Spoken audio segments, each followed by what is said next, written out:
Good morning. This is Jason Dean coming live at you again for another Film Fanatic show. So I hope everyone's doing good. So yeah, we are we're getting closer and closer to Thanksgiving and the holidays. I'm a big fan of the holidays. I love food, and what that means in my family is food always involves watching movies. So that's one of the things, like a tradition that I always have with my family. That's one of the reasons I think, why I became such a huge movie fan and a film fanatic. It's because that was always meals and film watching or movie watching were always like a thing ever since I was a kid. And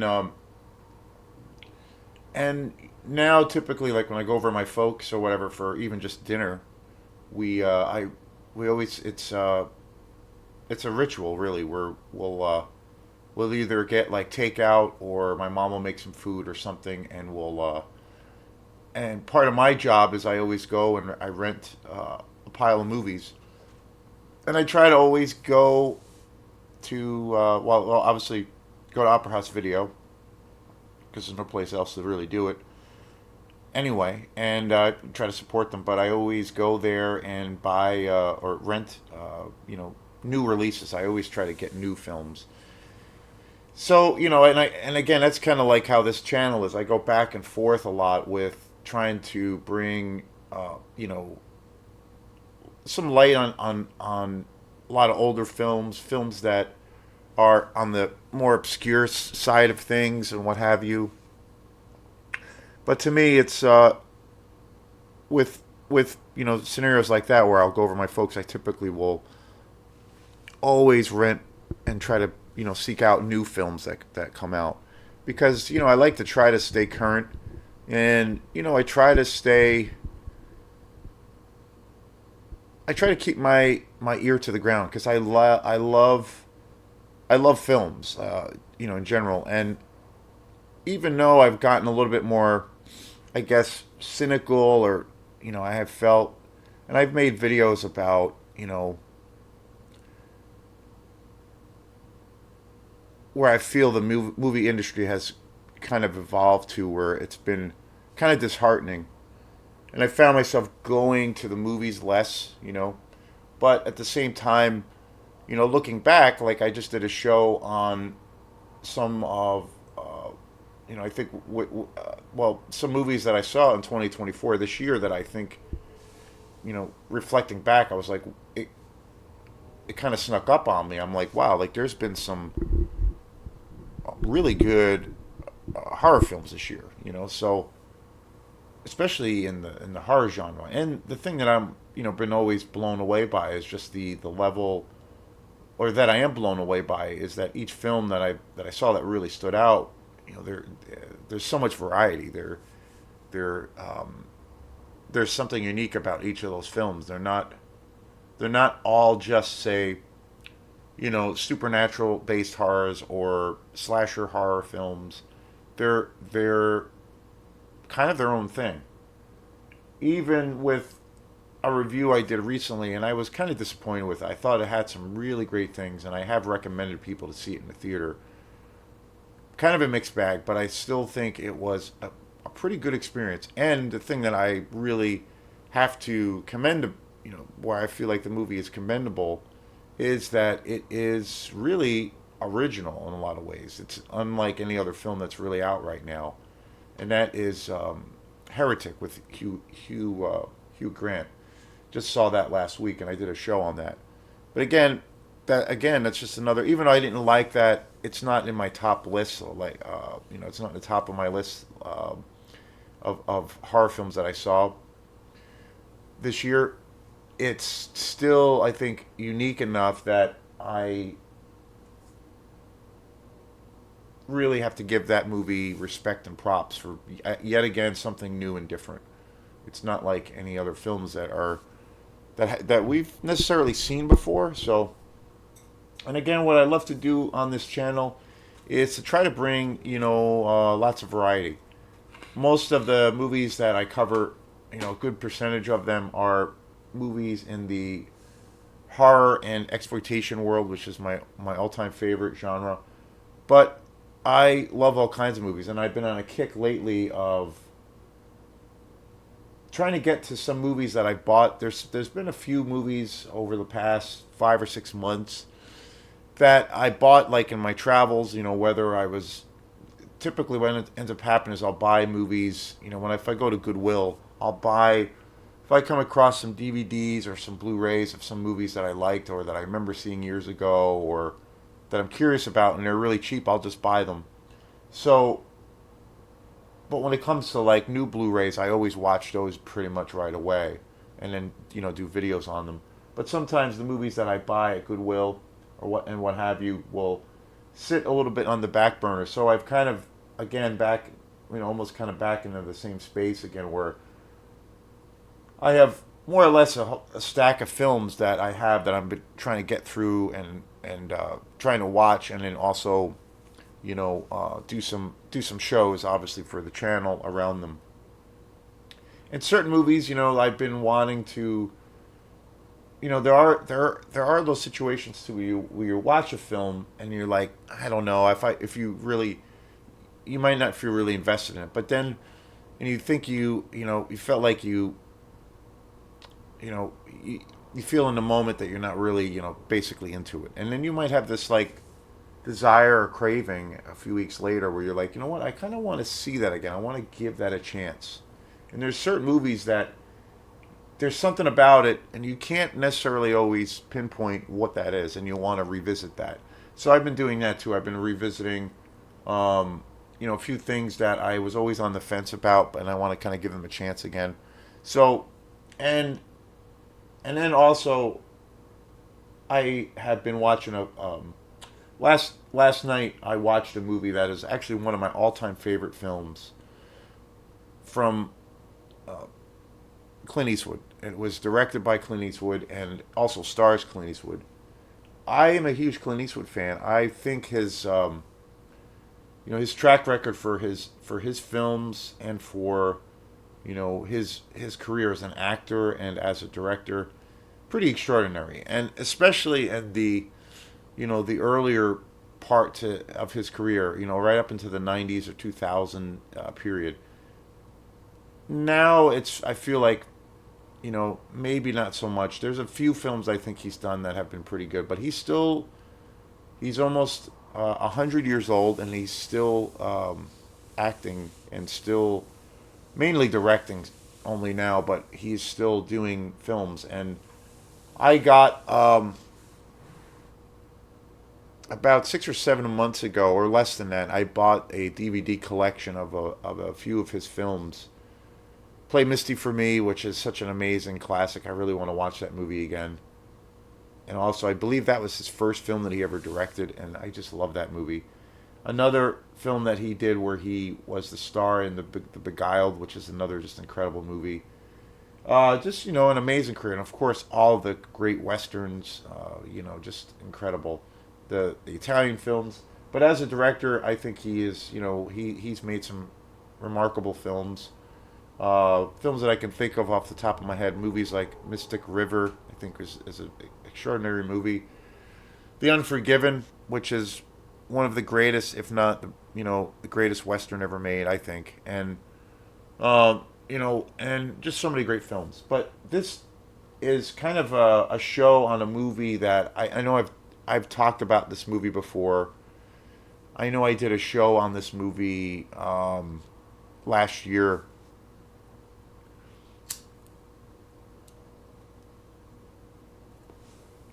And but again, this movie is like top it's one of my top movies. It's one of my favorite movies of all time. And it's also a movie for me that is like I don't know, it's like comfort food.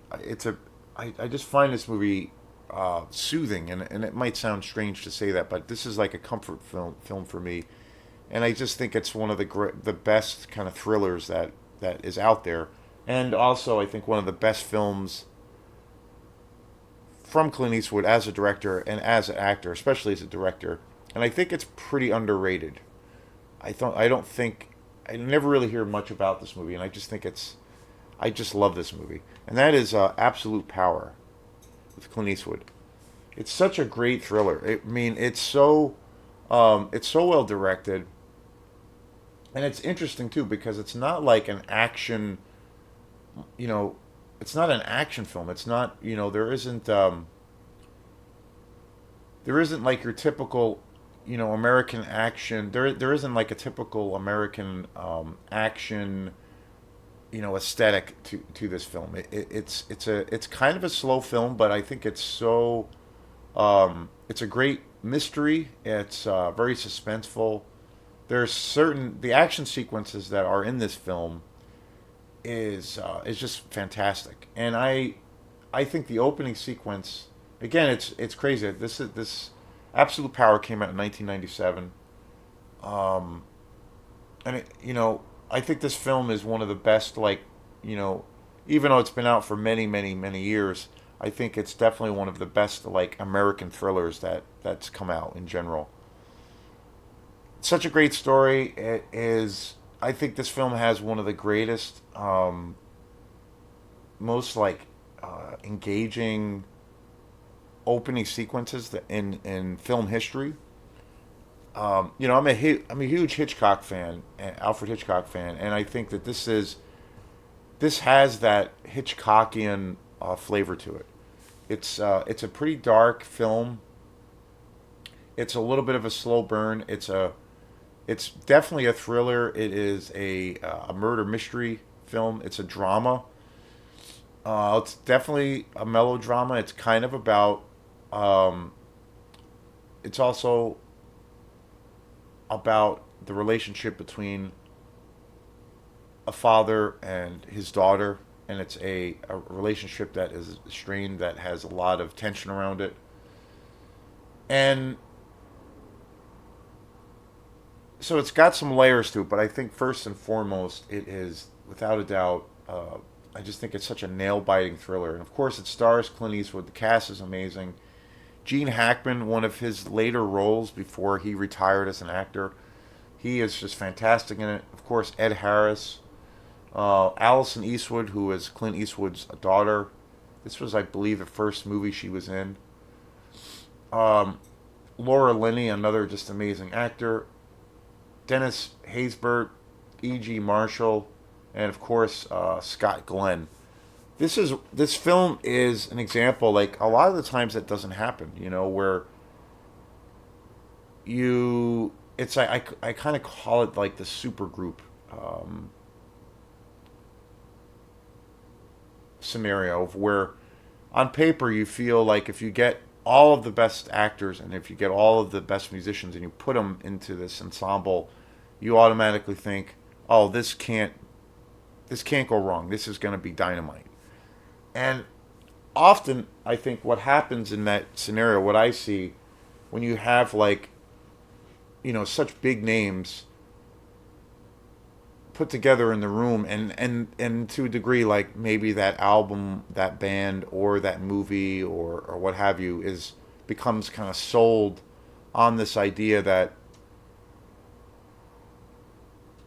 the cast, this grouping, this concoction is what's going to make the movie, or this movie, an instant classic. And chemistry's chemistry. I mean, you have a really great cast. It can be really powerful, but if you don't have something that's well directed, if there isn't a musicality to it when it comes to say the supergroup thing, and it just doesn't. It's not about the quality of the actual content. When the shadow of the idea that you just have these people in the same room, it's the idea that that's going to make it successful. 9 times out of 10, it's not going to be. It's a very engaging experience. But I think this is an example, and I think it doesn't always happen. There are examples of it where it does work, of course, but I think a lot of the times for films, especially, it will become a thing of where that becomes the calling card. One example of that, which I uploaded the video, but I have not finished doing the work that I need to do to actually post it, and I will do it. There's a film that I think is the example, a big time example of that, is Copland. You know, that film has just a stacked cast of actors, but and on paper you're like, this movie is going to be amazing, you know, with the cast, you know. But it's not a very good movie. It's not really, you know, it just doesn't have that. It just doesn't tell. It does. It just. It there just isn't enough of an engaging story there. But I think with absolute power, this is definite a definite example of all the stars are aligning. Like, well, literally. I mean, you have such um, a great story, and it's a great premise. It's a murder mystery thriller where which involves the president of the United States, and Clint Eastwood plays a jewel thief that witnesses these crimes, and also you know you have Ed Harris who plays the one of the leading or the leading police officer who's in charge of the investigation. Laura Linney who plays Clint Eastwood's daughter in it. So this is an example of where you just have this extraordinary cast and everything is just great. And again, I've seen this movie so many damn times, like I can't even count. I bought this. Opera House Video had a big one of their big movie sales. I think it was in June of this year. That was the last one, and I bought this on DVD. This is a really good copy, but I again I since I bought this, I've watched this. I don't know how many times. Like I've watched the shit out of this. I remember seeing this. This came out in '97, which is crazy. But I remember this was one of the first movies I saw in the theater in Maine. I saw this at the Colonial Theater in '97 when it came out. I went there by myself. I didn't know anybody there, and there was like you know 5 people in the theater. And I remember just really loving this movie even then. And then when this came out on DVD, you know, I used to rent it all the time. So I've seen this movie so many freaking times. And just this past June, I bought it. It was like $2 on DVD. So now at least I own it. Now I can watch it. And I've watched this movie so many freaking times. It's insane. I can't even count. And I never get sick of it. I get the same enjoyment every time. But realizing I would really love to, because the actual quality of this film on DVD is not very good. It would be awesome to buy this on Blu-ray. I think for an upgrade because it's shot really well. The music, the score is really great for this film. The you know the cinematography is actually really great. There's you know there's the whole opening sequence in this film is like again I think just one of the best openings in a film, period. And there's no dialogue, but there's a lot. It all takes place at night, so it's very dark. But that would be really, it would be really amazing to see it on Blu-ray, to see how much more you can actually, you know, see. So it's gonna be on my radar. But I definitely need to get an upgrade. As much as I love this movie, deserves to get a upgrade. But yeah, this is one of my all-time favorite movies. One of my all-time favorite Clint Eastwood movies where he directed, where he was in charge of being a director. Just you know, if you like really good, kind of slow burn thriller murder mystery films, this is it. Like this is such a fantastic movie. 1997, Absolute Power. So thanks again, and we will see you next time. Peace.